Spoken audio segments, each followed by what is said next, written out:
د الحاقه مبارکه سوره چې د قرآن عظیم الشان نه شپېتمه سوره ده په مکې معظمې کې را نازله شوې ده. 52 مبارک آیاتونه لري. تلاوت او پښتو ترجمه یې له لومړي آیت څخه اورئ. بسم الله الرحمن الرحیم. د الله په نوم چې ډیر زیات مهربان پورا رحم لرونکی دی. الحاقه ما الحاقه وما أدراك ما الحاقه. واقع کیدونکې یعنی د قیامت ورځ. څه ده هغه واقع کیدونکې ورځ؟ او ته څه پوهیږې چې څه ده هغه واقع کیدونکې ورځ؟ كذبت ثمود وعاد بالقارعة فأما ثمود فأهلكوا بالطاغية.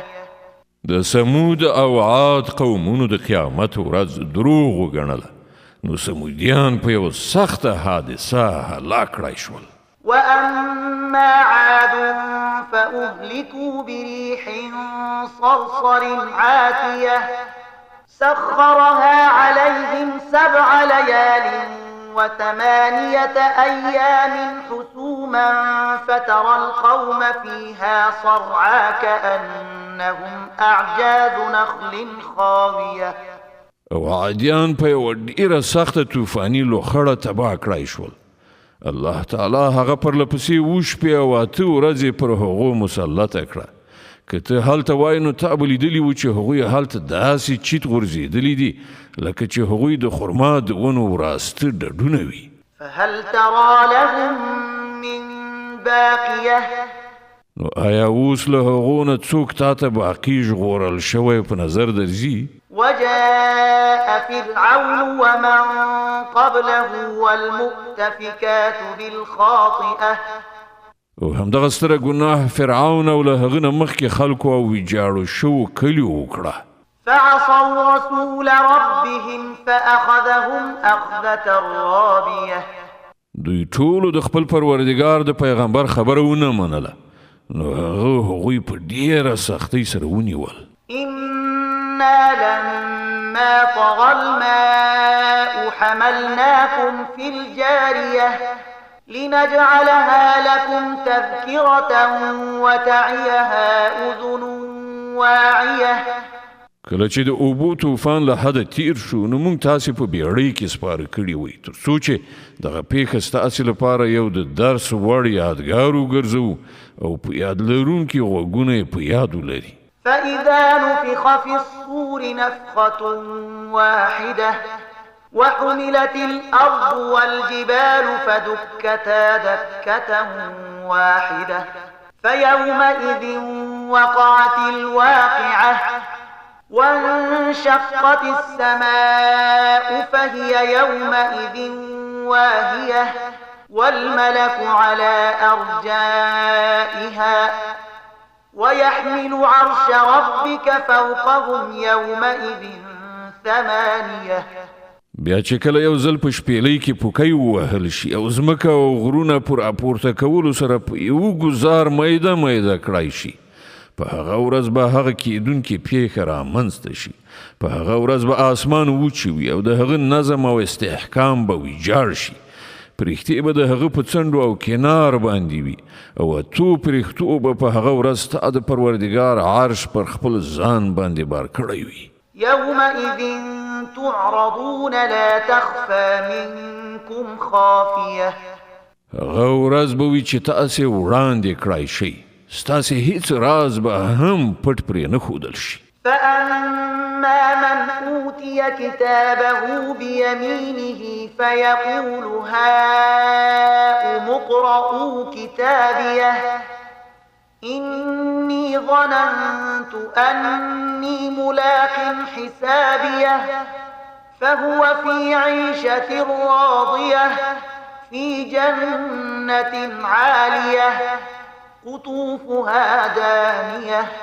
په هغه وخت کې چې د چا عملنامه د هغه په ښي لاس کې ورکړی شي، هغه به ووایي هی وګورئ ولولئ زما عملنامه. ما انګېرله چې زه ارومرو له خپل حساب سره مخامخ کېدونکی یم، نو هغه به په زړه پورې خوندونو کې وي په لوړ مقامي جنت کې چې د هغه د میوو وږي به راکاږه وي. كلوا واشربوا هنيئا بما أسلفتم في الأيام الخالية. دغه راز خلکو ته به وویل شي په خوند سره خورئ څښئ د خپلو هغو کړو مکافات چې تاسې په تیرو شوو ورځو په دنیا کې کړي دي.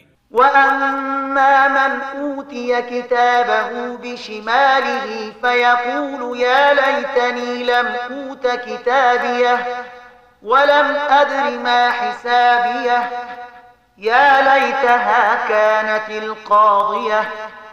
او د چا عمل نامه چې د هغه په کیڼ لاس کې ورکړی شي هغه به وایي کاشکې زما عمل نامه ماته نه وای راکړی شوی او زه نه وای پوهېدلی چې زما حساب څه دی.